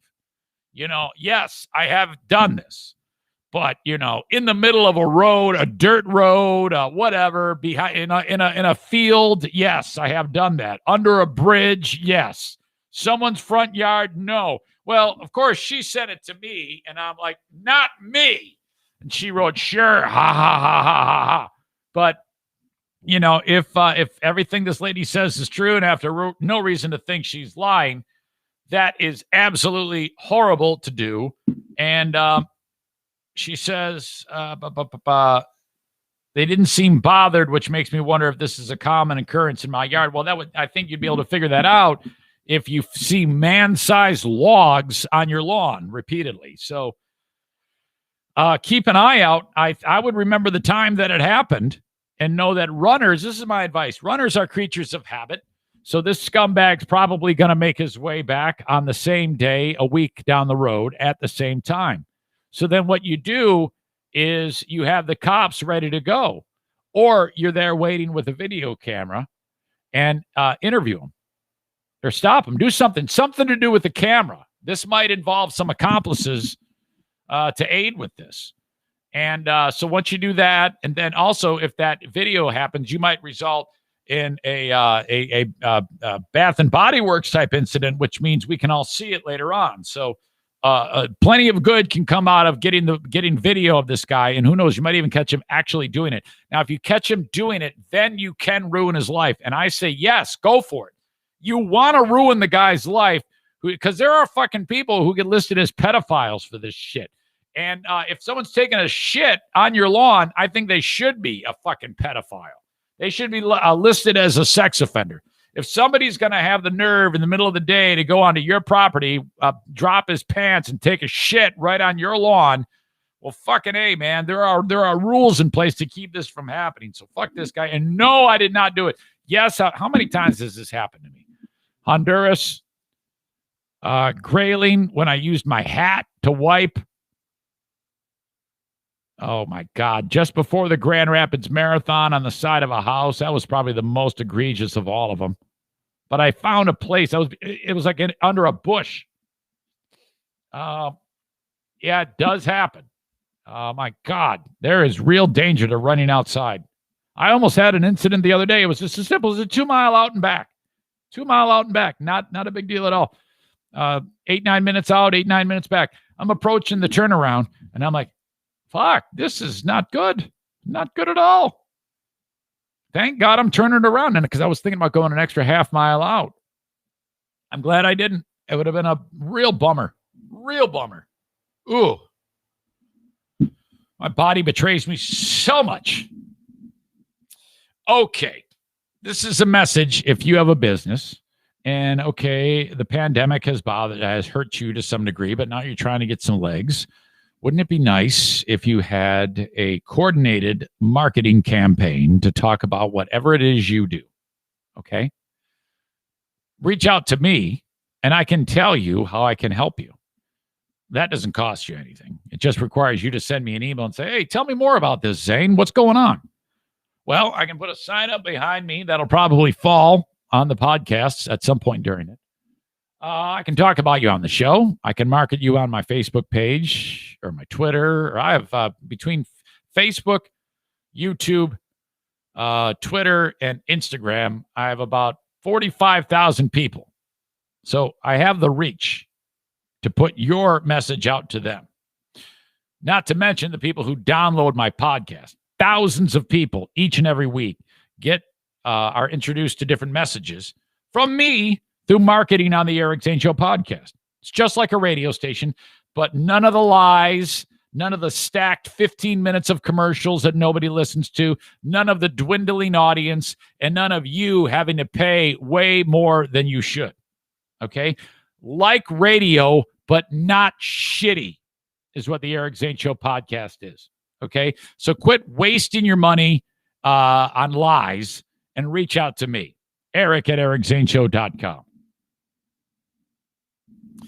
Like Horizon Hydroponics has found out. No matter where you are in the United States, if you're growing indoors and before long outdoors, you need the right supplies to grow whatever it is you're growing. Various different media.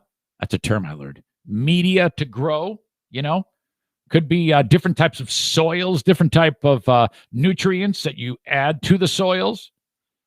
Lights, equipment, tents, they have it all. Grow bigger, more bountiful, grow better with Horizon Hydroponics. Buy it online, and you can order it from anywhere in the USA. Orders $250 and over. Shipping's free. Use my coupon code ZaneShow at checkout for online orders. That'll save you 10%. Or pick it up in person. Alpine and Grand Rapids, I'm going to see those boys this week. Growers Outlet in Byron Center, Lansing and Kalamazoo, Michigan. Or anywhere in the United States online, horizonhydroponics.com, and that's HORIZEN.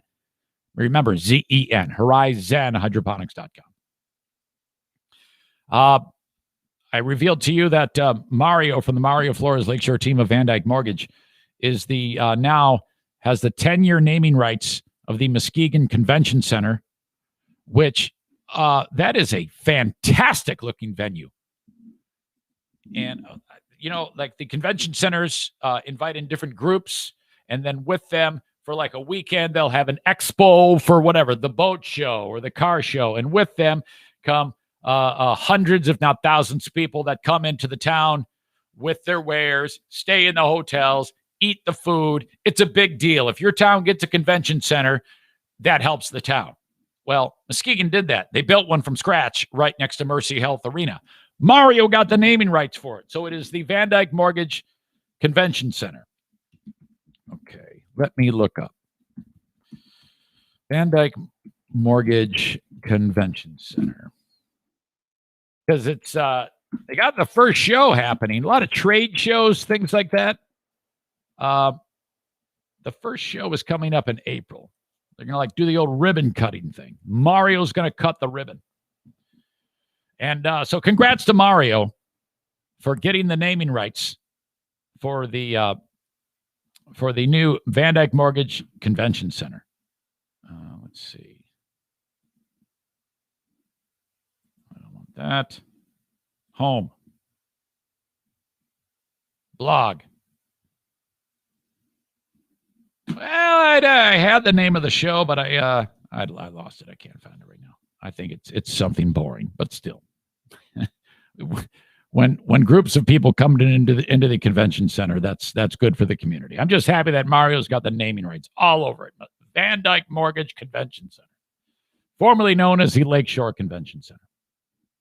Well done. If you need a mortgage, I want you to reach out to Mario from the Mario Flores Lakeshore team of Van Dyke Mortgage, 231-332-6505. That's 231-332-6505. If your credit's great, this is going to be an easy process. If your credit is not great, other mortgage places are going to go, call somebody else. We don't want a $150,000 mortgage. It's not worth it. Mario doesn't do that. Everybody. And that means people who have had trouble with their credit, maybe bankruptcy, divorce, not good with money. Mario's going to get you into a loan. And if he can't, he's going to tell you how to get into one, what you need to do to turn it around. He's that type of guy. He gets his hands dirty, man. He works hard. Thank you to Mario and the Mario Flores Lakeshore team of Van Dyke Mortgage. Okay. What What did I say was a-hole the day before I get to this last story? Tube top lady. Wait a minute. Where is it? Oh. Yo, dirty ass bitch. Yeah. Dirk was on Friday. I forget why. He did something to piss me off.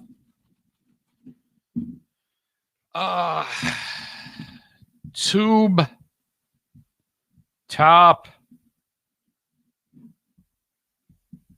dirty ass bitch. Daisy, I know. I see you down there, honey. I see you. I know you got to go outside. I'm almost done. We got to talk about this asshole Cuomo.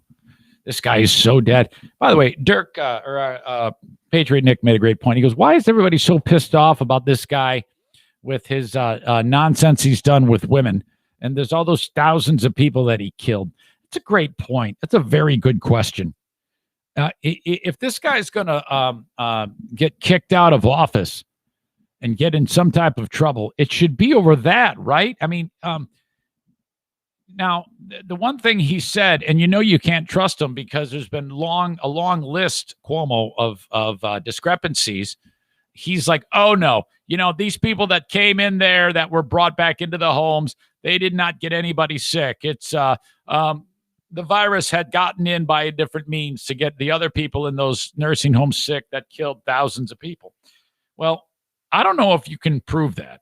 And nobody's going to believe you anymore because you've been lying your ass off it's been a bad month and a half for you.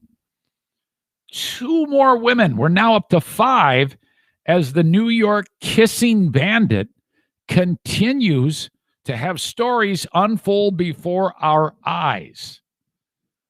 Karen Hinton, she was once a top aide and a consultant when he worked as HUD secretary. She's older. 21 years ago, this happened. She says, all right, yeah, 21 years ago, he hugged her. And this is the thing. These people felt like, oh, I don't want to get into it. I don't want to bring it up. Nobody's going to believe me. I don't feel good about telling this story. And that's tough on a woman because of that reason. You get these powerful men and they don't say shit. But then they feel emboldened when other women come out like, oh, all right, okay, great. Let's do it. Now I'm going to go get the fucker. So that's why it happens. She says the then cabinet member made a pass at her during a meeting that was supposed to be about a news conference. She invited her to his room. Yeah, we got to talk about this news conference. Hotel room. She said Cuomo hugged her, and she says she could physically feel that he was sexually aroused. So you know what that means, So she's like, oh, God. And apparently it was like a,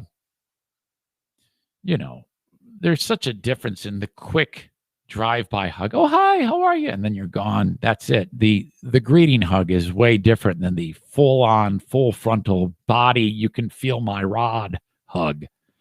And then she's like, I tried to get away and I broke the hug and then he brought it back in. So that's fucking greasy shit. He started asking me personal questions. I was uncomfortable with that conversation. So I stood up he likes asking that shit.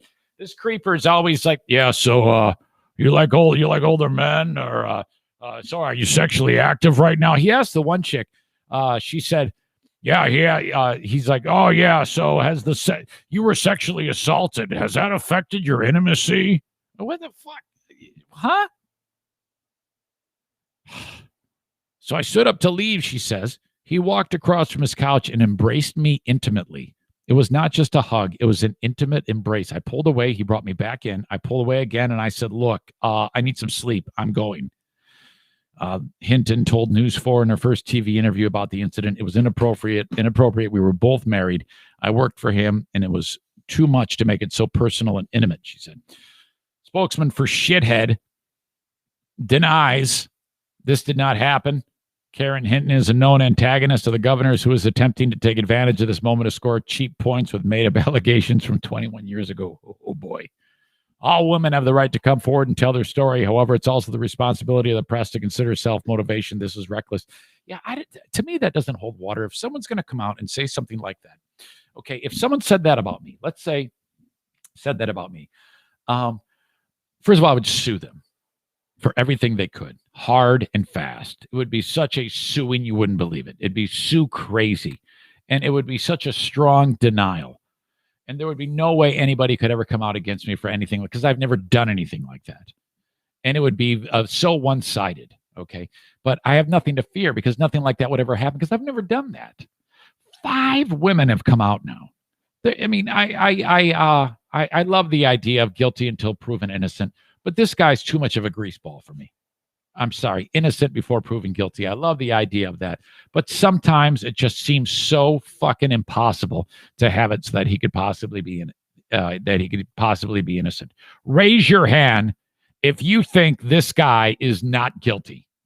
Okay, if you think he's innocent, say I think he's innocent. Nobody thinks this creeper is innocent. 2 people who have known this lady for years say she told them about that incident right after it happened. But she's like, nah, don't say anything. 21 years ago. Yet 2 Cuomo allies who work closely with Hinton at HUD say they find the allegation nearly impossible to believe. How could you possibly say that? How could you find that impossible to believe? He's been the kissing bandit in the news for weeks. So that's complete horse shit. Hinton says she is speaking out now all these years later because she wants to support the women who have stepped forward to accuse Cuomo of sexual harassment. Yes, that's the right thing to do. Especially these women are very young. They're just starting their careers out. They are at great risk by coming out like that. So you need to do that. There is no doubt in my mind this guy's a fucking creep. Hinton is a longtime media strategist who was both a top staff aide and later a consultant at Cuomo. Also served for time as press secretary for New York Mayor Bill de Blasio. And all these Democrats now are saying, yeah, get him out, get him out. He's saying, I'm not going anywhere. You're going to have to impeach me. Let's see. There's one more, I think. Just talking to all these. I'm sorry, I'm reading as I do this. Wow. There was actually 2 more over the weekend that happened. 2 more allegations. The one the younger one of the 2, he did the old hand kiss, kissed her on the hand and referred to her as sweetheart. This guy can't stop kissing people. He just kisses people for no apparent reason. And that's not the first time he done that. He kissed the one lady on the lips, and she's like, I didn't ask for that. What the fuck are you doing kissing me on the mouth? And then the chick at the wedding, he put his hand on the small of her back where there was no, where it was just skin exposed. That's the way the dress was cut. He put his hand on the small of her back, and then put his hands on her face. And said, can I kiss you? And another bystander heard that, and then he goes in for the kiss, and kissed her on the cheek. God, get your hands off of her, you fucking maniac. Holy shit. All right, I got to give an honorable mention. I can't. It's too much. Tube top. So, yeah, she's the winner still. No, dirty-ass bitch. She's getting it. And then Cuomo, it's got to be honorary. Honorable mention again. He has to be on there. Oh, my God. That's it. I'm done. Thank you so much, folks. Yeah, I've got a Zoom at 11 with the hockey team. So there's a fairly good chance that the Zoom, I've got a Zoom with the hockey team at 11. So there's a fairly good chance that Hammered on the Zaniac Zoom. No, I can't do it. I can't do it before 11. There's no way I can get it done. So I got a Zoom with the hockey team at 11. And then after that is when Hammered on the Zaniac Zoom part 2 is going to happen. So if you're on Patreon, it's coming. It's going to be great. You're going to love it. I'm telling you. I'll get your fucking skirt off and chug that fucking beer, dude. Yeah. Let's get this fucking show on the road, bud. Come on, guy. That is going to be special. Okay, that's it. The show's in the books for Monday, March 8th. Thanks again for making it all happen. If you want to contribute to the show with any interesting stories, a lot of you did that this past weekend. I really appreciate it. Eric at ericzaneshow.com. Sorry about the story about Kevin's describing David's cyst in his asshole. Talk to you folks down the road. Thank you so much. Bye-bye.